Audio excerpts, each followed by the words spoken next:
ആ pose വിടില്ലല്ലേ. Hi ഗായ്, സ്വരൂപാണ്. നമ്മളിന്ന് നമ്മളുടെ ഓഫീസ് ടീമിൻ്റെ കൂടെ ലഞ്ച് ബ്രേക്കിന് ഒരു ബിരിയാണി കഴിക്കാൻ വേണ്ടി ഇറങ്ങിയതാണ്. ഞാനവിടെ എത്തുമ്പോഴേക്കും അവർ ബിരിയാണിയൊക്കെ ഓർഡർ ചെയ്തിട്ടുണ്ടായിരുന്നു.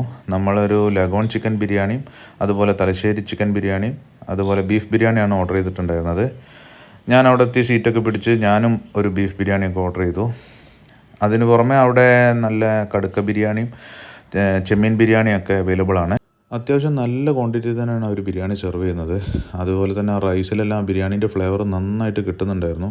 പക്ഷേ അവരുടെ ഒരു പ്രൈസ് റേഞ്ച് വെച്ചിട്ട് ആ ബിരിയാണിയിൽ മസാലയുടെ ക്വാണ്ടിറ്റിയും അതുപോലെ തന്നെ പീസിൻ്റെ സൈസും വളരെ ശോകമായിരുന്നു. നമ്മൾ കഴിച്ചതിൽ വെച്ചിട്ട് ഏറ്റവും ബെസ്റ്റ് തലശ്ശേരി ബിരിയാണി ആയിരുന്നു. ആ തലശ്ശേരി ബിരിയാണിയിലും ആ പീസിൻ്റെ സൈസ് വളരെ ചെറുതായിരുന്നു. എനിക്ക് കിട്ടിയ ബീഫ് ബിരിയാണീൻ്റെ അവസ്ഥയാണെങ്കിലോ ദേ ഇങ്ങനെ. ബീഫ് എന്തില്ലടാ.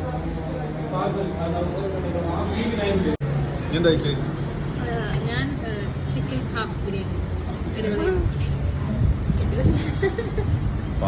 അടിപൊളി ബിരിയാണി സൂപ്പർ.